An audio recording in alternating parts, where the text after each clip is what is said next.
नमस्कार साथियों, preparation for history में आप सभी का स्वागत है। शुभ संध्या। और आज के हम इस क्लास में हिस्ट्री के अंतर्गत प्रागैतिहासिक काल में हम पढ़ेंगे नवपाषाण युग को।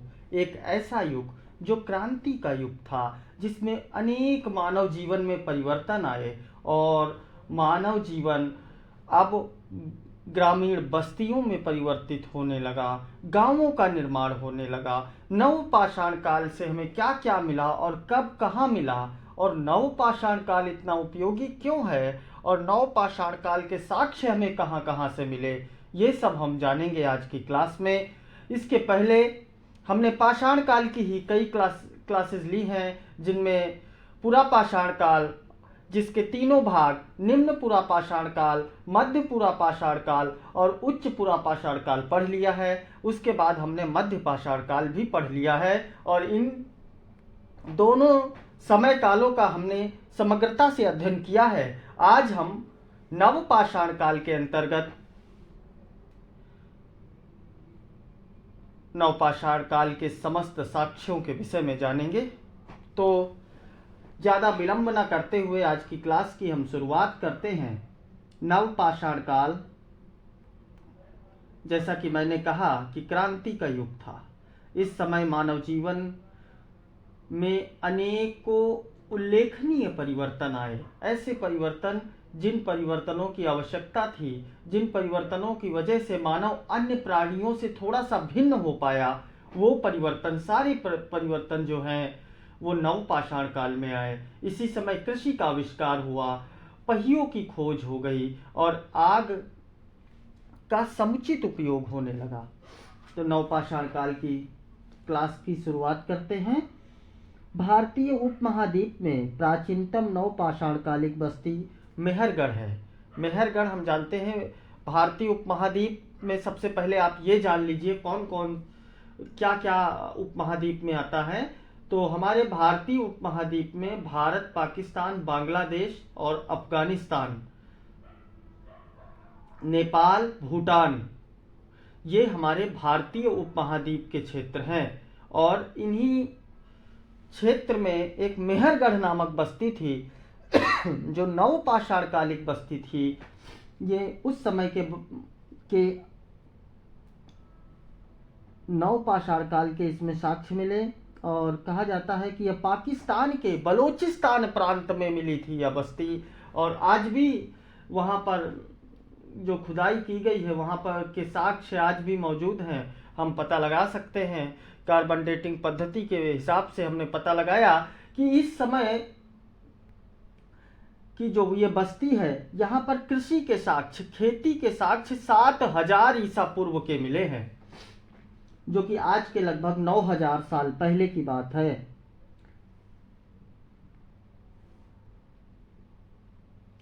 यहां से हमें कृषि कर्म का आरंभिक साक्ष्य मिला है 7000 ईसा पूर्व में।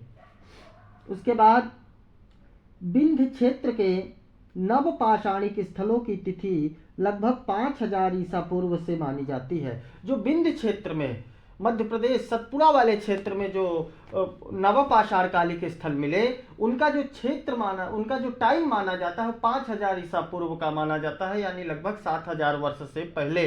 लेकिन मेहरगढ़ एक बस्ती थी बलोचिस्तान, पाकिस्तान में। वहां पर माना गया कि उस समय नवपाषाण काल में की बस्ती जो मिली, उसमें कृषि के साक्ष्य 7000 ईसा पूर्व के थे, यानी लगभग 9000 साल पहले। आगे,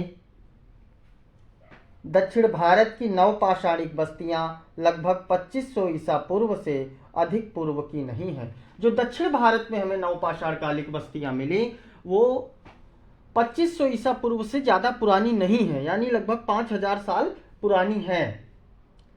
पूर्वी भारत के नवपाषाण कालिक स्थल लगभग 1000 ईसा पूर्व के हैं। जो पूर्वी भारत है, बिहार, झारखंड वाला एरिया है, असम वाला एरिया है, यहाँ के जो नवपाषाण कालिक स्थल हमें मिले हैं, वे सभी स्थल हमें किस रूप में मिले हैं, मतलब किस सन के मिले हैं, किस ईसा पूर्व मिले हैं? लगभग 3000 साल पहले के मिले हैं। 1000 ईसा पूर्व के हमें ये सारे स्थान प्राप्त हुए हैं। विश्व के संदर्भ में नवपाषाण युग की शुरुआत लगभग 9000 ईसा पूर्व से मानी जाती है। भारत में ये शुरुआत 7000 ईसा पूर्व में मानी जाती है, जबकि विश्व के दुनिया के संदर्भ में ये नवपाषाण काल की शुरुआत 9000 ईसा पूर्व में मानी जाती है। जैसा कि आप सभी जानते हैं, नवपाषाण काल एक क्रांति का युग था, मैंने बार बार बताया आपको। और ये क्रांति सिर्फ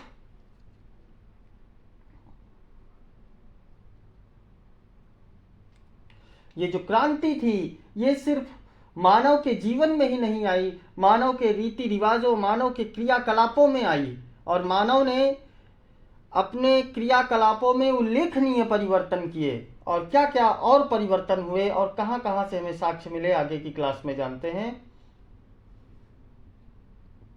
नवपाषाण काल में ही खाद्य उत्पादन अर्थात कृषि का कार्य प्रारंभ हो गया था। साथ ही भोजन हेतु पशुओं की संख्या बढ़ाने के उद्देश्य से उनका प्रजनन करवाया जाने लगा था। पशुओं का प्रजनन भी करवाया जाने लगा, क्योंकि पशु पालतू हो गया था, इसलिए उसकी संख्या भी बढ़ानी थी। स्थायी बस्तियों का गठन भी इसी काल में प्रारंभ हुआ। मैंने शुरुआत में ही बताया कि लोग अब स्थायी बस्तियां बनाने लगी, एक जगह रहने लगे। नवपाषाण काल के इस परिवर्तन को प्रसिद्ध पुरातत्ववेत्ता सर गॉर्डन चाइल्ड ने नवपाषाण काल की क्रांति कहा है। यानी हम यह कह सकते हैं कि ये जो नवपाषाण काल था वह क्रांति का काल था। परंतु नवीन अनुसंधानों के आलोक में, आलोक का मतलब संदर्भ में, यह कहा गया है कि आखेट एवं संचय से खाद्यान्न उत्पादन तथा पशुपालन के रूप में परिवर्तन क्रमिक गति से धीरे धीरे हुआ है। मतलब कहने का यह है कि ये जो नव विद्वान हैं, नए अनुसंधानकर्ता हैं, उनका मानना है कि ये यकायक नवपाषाण काल में नहीं हुआ, यह सब कुछ प्रायोजित था और ये सब धीरे धीरे हुआ है। और क्योंकि इसके पीछे वो लोग साक्ष्य भी देते हैं, तर्क भी देते हैं, और जो उनके तर्क सार्थक भी प्रतीत होते हैं। नवपाषाण काल एक क्रांति का काल इसलिए कहा जा सकता है कि वो परिवर्तन जो पीढ़ी दर पीढ़ी, समय दर समय चले आ रहे थे, वो परिवर्तन नवपाषाण काल में दिखाई देने लगे। इसलिए नवपाषाण काल को क्रांति का काल कहा गया है। सर जान लुबार्क हैं और पुरातत्ववेत्ता हैं। इन्होंने पाषाण उपकरणों के आधार पर सर्वप्रथम 1865 ईस्वी में पाषाण काल को पूरा पाषाण काल और नवपाषाण काल में विभाजित किया था। जो ये बहुत ही इम्पोर्टेंट है, सर जॉन लुबार्क, इन्होंने पाषाण काल को सिर्फ 2 भागों में बांटा था, एक पूरा पाषाण काल, एक नवपाषाण काल। आगे देखते हैं। सन 1860 ईस्वी में HP तोमसिए ने उत्तर प्रदेश के इलाहाबाद जिला स्थित टोंस घाटी के लिंगसपुर नामक स्थान से नवपाषाण कालिक उपकरण प्राप्त किए हैं। नवपाषाण कालिक उपकरण कहाँ से मिले हैं? 1860 ईस्वी में HP लुमेरिये ने उत्तर प्रदेश के इलाहाबाद जिला स्थित टोंस घाटी, टोंस एक नदी है जो गंगा में आकर के मिलती है, उसकी घाटी पर लिंगसगुर नामक एक स्थान है, यहाँ पर नवपाषाण कालिक उपकरण प्राप्त किए गए हैं। नवपाषाण कालीन स्थल बुर्जहोम, गुफकराल से अनेक गर्त आवास प्राप्त हुए हैं एवं मृदभांड भी प्राप्त हुए हैं। मृदभांड का मतलब मिट्टी का बर्तन होता है, और हड्डियों के औजार भी प्राप्त हुए हैं। बुर्जहोम कश्मीर में है। तो हम कश्मीर की बात करते हैं। नवपाषाण काल में कश्मीर में बुर्जहोम नामक एक पूरा स्थल है, जहां से हमें गुफकराल से अनेक गर्त आवास यानी जमीन के अंदर आवास और मिट्टी के बर्तन तथा हड्डियों के औजार प्राप्त हुए हैं। बुर्जहोम से मानव शवाधान के साथ साथ कुत्ते का शवाधान भी प्राप्त हुआ है। याद करिए, कश्मीर के बुर्जहोम से ही हमें मानव के साथ कुत्ता दफनाया हुआ मिलता है। इससे हम यह कह सकते हैं कि मानव अब कुत्ता पालने लगा था। कोल्डिहवा, जो इलाहाबाद से चावल का प्राचीनतम साक्ष्य प्राप्त हुआ है, जो लगभग 6000 ईसा पूर्व का माना जाता है। कोल्डिहवा जो इलाहाबाद में है, वहां से चावल का सबसे प्राचीन साक्ष्य प्राप्त हुआ है और कहा जाता है कि ये चावल का जो साक्ष्य प्राप्त हुआ है ये लगभग 6000 वर्ष पुराना है। चिरांद बिहार में है। यहाँ से प्रचुर मात्रा में हड्डियों के औजार प्राप्त हुए हैं और ये जो मुख्य रूप से प्राप्त हुए हैं ये हिरण के सींगों के बने हुए हैं। तो चिरांद नामक स्थान से हमें बहुत सारे हड्डियों के औजार मिले हैं जो हिरण की सींगों से बने हुए हैं। नवपाषाण काल के प्रमुख केंद्र हैं बेलन घाटी, जो उत्तर प्रदेश के रेनीकुंडा, देखिए जो बेलन घाटी है उत्तर प्रदेश में है और रेणुकुंडा जो है वो आंध्र प्रदेश में है, और सोन घाटी मध्य प्रदेश में, सिंह भूमि झारखंड में, चिरांद बिहार में, पिपलीहाल, ब्रह्मगिरी, हुल्लूर एवं टेक्कल कोटा ये सब कहाँ की है? कर्नाटक की। कर्नाटक की एक बार हम और देखते हैं, पिपलीहाल, ब्रह्मगिरी, हुल्लूर एवं टेक्कल कोटा ये कर्नाटक के नवपाषाण कालिक स्थल हैं। कुचाई उड़ीसा की है। ड्यूलोडोजिंग ये असम की है। ये आदि जगहों पर हमें नवपाषाण कालिक अवशेष मिले हैं। नवपाषाण कालिक उपकरणों में सबसे ज्यादा उपयोगी क्या था? कुल्हाड़ी, बसुली, छेनी, खुरपी, कुदाल, हथौड़े आदि प्रमुख थे। नवपाषाण काल के प्रमुख उपकरणों के नाम है, जो कि बहुत ही उपयोगी सवाल है यह, क्योंकि आ जाते हैं सवाल, क्योंकि इससे पहले आपने जस्पर, पिलंट नामक पत्थरों से भद्दे भौड़े औजार सुने थे। ये एक आधुनिक औजारों से मिलते जुलते औजारों के नाम हैं, जिनमें कुल्हाड़ी, बसुली, छेनी, खुरपी, कुदाल, हथौड़ा आदि। नवपाषाण कालिक संस्कृति अपनी पूर्वगामी संस्कृतियों की अपेक्षा अधिक विकसित थी। कहा जाता है जो उसके पहले की संस्कृतियां थी नवपाषाण काल के, उनसे ज्यादा विकसित रही नवपाषाण कालिक संस्कृति। इस काल का मानव न केवल खाद्य पदार्थों का उपभोक्ता था, इस काल का मानव खाद्य पदार्थों का उपभोक्ता तो था ही, साथ साथ उत्पादक भी था। अब वो खाद्य पदार्थों का उत्पादन भी करने लगा था नवपाषाण काल आते आते। इससे पहले मानव केवल भोजन का संग्रहण करता था और आखेट करता था। इस काल में मानव ने पहिए का आविष्कार किया और कृषि कर्म में पशुपालन से पूर्णतः परिचित था। वो पशुओं का कृषि में उपयोग करने लगा, इसलिए पशुओं को पालता था। तो कृषि कर्म में वो पशुओं के प्रयोग से परिचित था। विंध्य क्षेत्र के बेलन घाटी के प्रमुख नवपाषाण कालिक स्थल कोल्डिहवा, महागरा तथा पंचोह है। जो विंध्य क्षेत्र है उसके प्रमुख नवपाषाण कालिक स्थल हैं कोल्डिहवा, महागरा तथा पंचोड़। महागरा तथा पंचोड़ जो है वो एकल संस्कृति स्थल है। यहाँ पर एक ही प्रकार की संस्कृति पाई जाती है, यानी केवल नवपाषाण कालिक संस्कृति पाई जाती है। अर्थात यहाँ से केवल नवपाषाण कालिक अवशेष ही प्राप्त हुए हैं, जबकि कोल्डिहवा से अलग अलग सांस्कृतिक अनुक्रम यानी विविध संस्कृत अनुक्रम प्राप्त हुए हैं। नवपाषाण काल, ताम्रपाषाण काल, लौह युग का पता भी हमें कोल्डिहवा से ही चलता है। महागरा तथा कोल्डिहवा दोनों स्थलों से प्राप्त संयुक्त साक्ष्य से स्थानबद्ध जीवन, चावल, औरिंजा, सोटीवा उगाने और मवेशी यानी जानवर, भेड़ बकरी पालने के संकेत मिले हैं। यहाँ पे चावल में ओरिंजा सोटीवा नामक फसलें उगाई जाने लगी थी और जो जानवर थे उनमें भेड़ बकरी पालने के भी संकेत मिलने लगे थे। नवपाषाण कालिक स्थल के विषय में हम जान रहे हैं और नवपाषाण काल एक क्रांति का काल था, जैसा कि मैं बार बार दोहरा रहा हूँ, तो इसलिए इस अध्याय में थोड़ा समय भी लगेगा और क्लास थोड़ी लंबी भी हो सकती है। अब हम जानते हैं नवपाषाणिक बस्तियों का विवरण। जो नवपाषाण काल में बस्तियां थीं उनका विवरण हम आज अब इस क्लास में जानते हैं।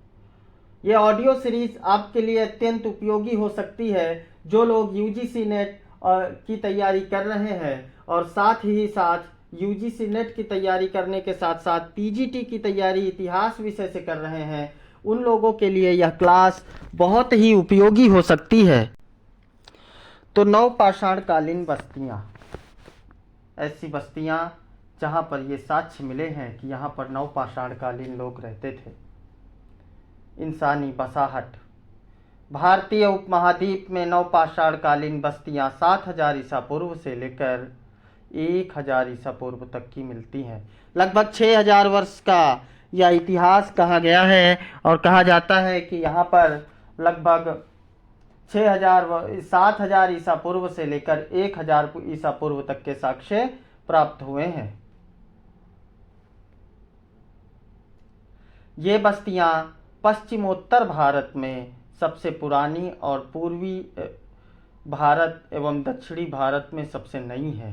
जो हमारा पश्चिमी और उत्तरी भारत है वहाँ की बस्तियां सबसे ज़्यादा पुरानी हैं और पूर्वी भारत और दक्षिणी भारत की बस्तियां नई हैं। पश्चिमोत्तर भारत में स्थित मेहरगढ़ नवपाषाण कालीन सबसे पुरानी बस्ती है जिसका काल लगभग 7000 ईसा पूर्व बताया जाता है। यहाँ के लोग गेहूं और जौ उगाते थे तथा गाय भेड़ और बकरी पालते थे। मेहरगढ़ से ही हमें गाय पालने के साक्ष्य मिले हैं। गाय भेड़ और बकरी यहाँ के लोग पालते थे। विंध्य पर्वत के उत्तरी क्षेत्र में पाए नवपाषाण कालिक स्थल को, जिसे हम कोल्डिहवा कहते हैं, यहाँ से हमें 5000 ईसा पूर्व में चावल की खेती का साक्ष्य मिला है। चावल आप लोग बहुत पसंद करते होंगे। यहाँ चौपिनी मोंडो और महागरा से भी नवपाषाण कालिक संस्कृति के साक्ष्य मिले हैं। कश्मीर में नवपाषाण कालीन 2 स्थल हैं, पहला बुर्ज होम, दूसरा गुफ कराल। तो दोनों याद रखिएगा, कश्मीर में 2 पूरा स्थल है, नवपाषाण कालिक स्थल हैं, बुर्ज होम और गुफ कराल। यहाँ से लोगों के निवास करने के बहुत सारे साक्ष्य मिले हैं। यहाँ गर्त आवास मिले हैं, जमीन के नीचे आवास मिले हैं। मध्य गंगा घाटी में स्थित चिरांद से भी नवपाषाण कालीन संस्कृति की बस्ती प्राप्त हुई है।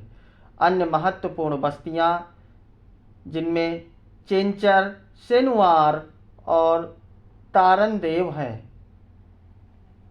गोदावरी नदी के दक्षिण में 2500 ईसा पूर्व की कई नवपाषाण कालीन बस्तियां मिली हैं जिनमें प्रमुख हैं नागार्जुन कोंडा, पिकली हाले, हुल्लूर, मौस्की, उतनूर, संगनकल्लू, पय्यमपल्ली आदि। ये बस्तियां, ये पूरा इस नवपाषाण कालिक स्थल में मिले हैं गोदावरी के तट से और जिनमें अधिकतर स्थल कर्नाटक में है। असम तथा मेघालय की गारो पहाड़ियों में भी नवपाषाण कालिक लोगों की बस्तियों की खोज हुई है जिनमें दाओ जाली, हैंडिंग पूरा स्थल मतलब नवपाषाण कालिक स्थल प्रमुख हैं। तो अब हम आगे जानते हैं अधिवास नवपाषाण कालिक स्थलों का के लोगों का। नवपाषाण कालिक बस्तियों में रहने के लिए गर्त आवास यानी जमीन के नीचे आवास बनाए जाते थे। ये जमीन को खोद कर घर बनाने के प्रमाण मिले हैं जिन्हें हम गर्त आवास कहते हैं। ये बुर्ज होम और गुफ कराल में अधिक दिखाई देते हैं। मध्य गंगा घाटी में नवपाषाणिक लोगों ने घास फूस की झोपड़ी बनाकर रहना प्रारंभ कर दिया था, जिसके साक्ष्य स्तंभ गर्त के रूप में कोल्डिहिवा, चौपन मांडो और सराय नाहर राय में मिले हैं। दक्षिण भारत में नवपाषाण कालिक लोगों ने मौसमों शिविरों में रहना पसंद किया था। वे मौसमी शिविर बनाते थे, ठंडियों के लिए ठंडियों जैसे और गर्मियों के लिए गर्मियों जैसे। तो वो मौसमी शिविर में रहा करते थे। वे अपने शिविर के चारों ओर खंभे गढ़कर मवेशी के बाड़े बनाते थे, मवेशी यानी जानवरों के, जहाँ और उन बाड़ों में मवेशी यानी जानवरों को रखा करते थे। मवेशियों के गोबर को बड़े पैमाने पर जलाए जाने के साक्ष्य राख के टीले के रूप में मिले हैं। ऐसा अनुमान लगाया जाता था कि ईंधन के रूप में जानवरों के गोबर का उपयोग किया जाता था इनमें, और ये साक्ष्य हमें पिकली हाल से मिले हैं। उत्तर पश्चिमी भारत की नवपाषाण कालिक बस्ती मेहरगढ़ से कच्ची ईंटों की बनी संरचनाएं मिली है, मतलब पक्की ईंटें नहीं है, यहाँ पर कच्ची ईंटों से बनी संरचनाएं मिली है। यानी यहाँ के लोग कच्ची ईंटों से बने घरों में रहने लगे थे तथा अन्नागार आदि का निर्माण भी करने लगे थे। अन्नागार एक ऐसा स्थान होता है जहाँ पर अन्न का भंडार होता है और वहाँ पर अन्न अधिक मात्रा में रखा जाता है। अब हम आगे बात करते हैं इस काल के औजारों के विषय में। इस काल के औजार आधुनिक औजारों से मिलते जुलते थे। औजारों के आधार पर नवपाषाण कालिक बस्तियों को 3 समूहों में बांटा जा सकता है। पहला उत्तर पश्चिमी, दूसरा उत्तर पूर्वी, तीसरा दक्षिणी। तो पहले के विषय में जानते हैं। उत्तर पश्चिमी समूह के नवपाषाण कालिक औजारों में जो उत्तर पश्चिमी समूह था संस्कृतियों का, उसमें जो नवपाषाण काल में जो औजार मिले हैं उनमें चक्रधार, बाली, आयताकार कुल्हाड़ियाँ मिली हैं, जबकि उत्तर पूर्वी समूह की कुल्हाड़ियाँ पॉलिशदार तथा पत्थर की होती थी, जिनमें आयताकार दस्ता रहता था। इनमें आयताकार दस्ता लगा रहता था। इसके अलावे जो कुछ कुल्हाड़ियाँ हैं उनमें कंधेदार खतियाँ बनी हुई मिली हैं, यानी सोल्डेड हैं। सोल्डेड भी कुल्हाड़ी हमें देखने को मिली है जिनमें निशान बनाए जाते थे। और नवपाषाण काल के विषय में हम जान रहे हैं। अब जानते हैं कि नवपाषाण काल उन मध्य पाषाण काल से और पुरापाषाण काल से समय तो इसका कम था, लेकिन इसमें परिवर्तन बहुत हुए। दक्षिण समूह की कुल्हाड़ियों की बगले अंडाकार होती थी, बगले में यानी साइड, और हत्था नुकीला बनाया जाता था। उत्तर पश्चिमी कश्मीर में पत्थर तथा हड्डी के अलग अलग तरह के औजार बनाए जाते थे। उत्तर पश्चिमी क्षेत्र में जो कश्मीर है वहाँ पत्थर और हड्डी के अलग अलग औजार बनाए जाते थे, जहाँ पर सूक्ष्म पाषाण नहीं पाए गए हैं। पत्थर के औजार पॉलिश युक्त होते थे। मध्य गंगा घाटी में भी चिरांद से भी हड्डी के औजार मिले हैं। जो चिरांद नामक स्थान है वहाँ से भी हमें हड्डी के औजार मिले हैं। अब हम इस काल के विनिमय के विषय में जानेंगे। कैसे जीवन यापन करते थे लोग, विनिमय का माध्यम क्या था। विनिमय के बारे में अनुमान ही लगाया जा सकता है। सिक्के के अभाव में वस्तु विनिमय की व्यवस्था रही होगी, यानी वस्तु के बदले वस्तु दी जाती रही होगी। किसान औजारों के बदले कृषि वस्तुएं देते होंगे। पालतू पशुओं के बदले भी खाद्यान्न का देना लेना होता रहा होगा, मतलब खाद्य पर वस्तुएं दी जाती थी। जो खाने की वस्तुएं होती थी वो किसके बदले में भी, पशुओं के बदले में भी। औजारों की पॉलिश से पता चलता है कि औजार बनाने में कुशल लोग औजारों का विनिमय करते रहे होंगे। जो औजार बनाने में पारंगत थे, जिनको कुशलता हासिल थी, उनके विनिमय और उनके औजारों के प्रमाण से मिला है कि कुशल लोग रहे होंगे, इसकी कोई ट्रेनिंग रहती रही होगी, वो ट्रेंड लोग रहते रहे होंगे जो औजार बनाते रहे होंगे। मेहरगढ़ के विषय में हम कुछ साक्ष्य जानते हैं, क्योंकि मेहरगढ़ सबसे प्राचीन नवपाषाण कालिक बस्ती है और मेहरगढ़ से ही आपके अधिकतर सवाल बनते हैं। साथियों, आपको यदि मेरी क्लास में ये लग रहा हो कि आप एक अच्छी इतिहास ज्ञान को सुन रहे हैं, तो आप सब्सक्राइब, लाइक और शेयर करना ना भूलें और वीडियो को पूरा देखें, क्योंकि ये ऑडियो सीरीज़ है। इसमें हमारे आपको सिर्फ शब्द सुनाई देंगे और आपको सिर्फ हमारे शब्दों को सुनना है और सुनने के बाद उनको अपने मन में चिंतन करना है और फिर से सुनना है, जिससे कि आपके मस्तिष्क में हमारी बातें ये सीधे असर करें और आप इतिहास में और किसी अन्य चैनल या किसी अन्य किताब को उठाने की आपको ज़रूरत ना पड़े। तो हम मेहरगढ़ के विषय में कुछ जानते हैं। मेहरगढ़ पाकिस्तान के बलोचिस्तान प्रांत में बोलन दर्रे के निकट स्थित है। अब बोलन दर्रा होता है, दर्रा आप जानते हैं कि पहाड़ के बीच में वह सकरा रास्ता जो नदियों के द्वारा बनाया जाता है, उसे हम दर्रा कहते हैं। नदियों का पूर्ववर्ती रास्ता, यानी नदियां अब वहां से नहीं बह रही हैं, पहले वहां से बहती रही होंगी। बोलन नदी के किनारे प्रसिद्ध ब्रेड बास्केट नामक कांची के मैदानों में क्वेटा से लगभग 150 किलोमीटर की दूरी पर स्थित है। ये कहाँ पर है? जो बोलन नदी है उसके किनारे प्रसिद्ध ब्रेड बास्केट नामक कांची के मैदानों में, कांची का मैदान पाकिस्तान में है, वहां पर क्वेटा शहर से लगभग 150 किलोमीटर की दूरी पर स्थित है मेहरगढ़।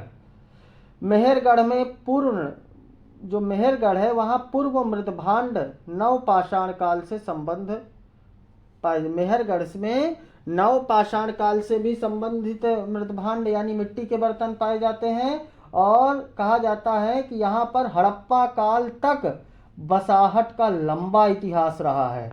ये मेहरगढ़ ऐसी जगह है जहाँ पर हड़प्पा के समय में भी ये बस्ती जागृत थी, यहाँ पर लोग रहते थे और ये नगरीकरण भी यहाँ पर हुआ रहा होगा।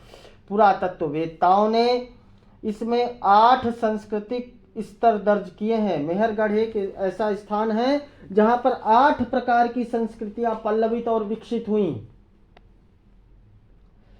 मेहरगढ़ नवपाषाण काल स्तर में 2 चरणों में वर्गीकृत किए गए हैं। जो मेहरगढ़ के नवपाषाण काल के स्तर है, स्तर मतलब लेवल 2 प्रकार के हैं। पहला प्रारंभिक मृतभांड यानी मृतभांड रहित। पहला क्या है? प्रारंभिक मृतभांड, प्रारंभिक अमृतभांड यानी मृतभांड रहित, मृतभांडों के बिना। दूसरा उत्तरवर्ती चरण, इसमें मृतभांड आ गए थे। मृतभांड आपको मैं एक बार बता चुका हूं कि ये मिट्टी के बर्तन होते हैं।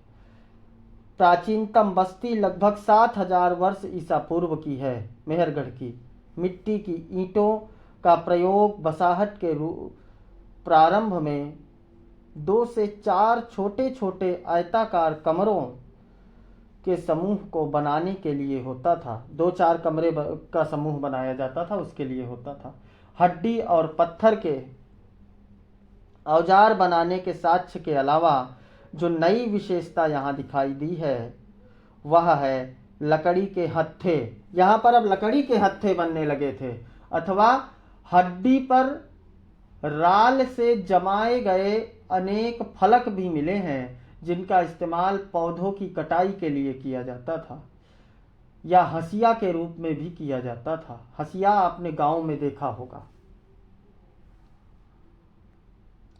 जौ की 2 किस्में और गेहूं की 3 किस्में की खेती यहाँ होती थी। मेहरगढ़ में जौ की 3 किस्मों की खेती होती थी और जौ की 2 किस्मों की खेती होती थी और गेहूं की 3 किस्मों की। किस्म तो समझते ही हैं आप, कैटेगरी। अलूचा और खजूर के जले हुए बीज भी यहाँ इन बस्तियों से प्राप्त हुए हैं। मेहरगढ़ का काल ताम्रपाशाल का चरण, जो मेहरगढ़ है उसका काल, उसका समय काल ताम्रपाषाण काल चरण, जो ताम्रपाषाण काल है उसके चरण लगभग 5000 ईसा पूर्व से का सूचक है। मेहरगढ़ ही बताता है कि 5000 ईसा पूर्व में ताम्रपाषाण काल आ गया। ताम्रपाषाण काल का सूचक मेहरगढ़ ही है। लोग मिट्टी के बर्तन बनाते थे इससे पहले, अब तांबे के बनाने लगे। इस समय तक अनेक कक्षों वाले ढांचों का निर्माण होता था। कक्ष मतलब समझते ही है केंद्र, अनेक कक्ष, अनेक क्षेत्र वाला, अनेक कमरों वाला ढांचे का निर्माण होता था। इसमें से कुछ ढांचों में कोठरियों की 2 कतारें थी। कोठरी तो समझते ही हैं आप। इनका इस्तेमाल गोदामों अथवा खत्तों के रूप में होता रहा होगा। काल 2 में, काल 1 आपने देखा, काल अब अगला में देखते हैं, में गेहूं और जौ की खेती के साथ साथ कपास और अंगूर की खेती भी साक्ष्य मेहरगढ़ से मिले हैं, लेकिन ये लगभग 3-4 हजार ईसा पूर्व के हैं। जो अंगूर की खेती के हमें साक्ष्य मिले हैं वो लगभग 3-4 हजार ईसा पूर्व के हैं। गुफकराल से 2 परिष्कृत हड्डी के औजार मिले हैं, जैसे मत्स्य भाले और वाणाग्र इत्यादि मिलते हैं। वाणाग्र और मत्स्य भाले हमें कहाँ से मिले हैं? बुर्जहोम से। तो आज की क्लास में हमने नवपाषाण काल के विषय में जानने की कोशिश की और उम्मीद करता हूं कि आज की क्लास आपको अच्छी लगी होगी। यदि अच्छी लगी है तो इसे सब्सक्राइब करें, लाइक करें और अधिक से अधिक लोगों तक शेयर करें, जिससे हमारा भी मनोबल बढ़ता रहे और बने रहें हमारे साथ प्रिपरेशन फॉर हिस्ट्री में। और चैनल में दी जा रही ऐतिहासिक जानकारियों से अपना ज्ञानवर्धन करते रहें और नई परीक्षा की तैयारी करते रहें। धन्यवाद, नमस्कार, जय हिंद।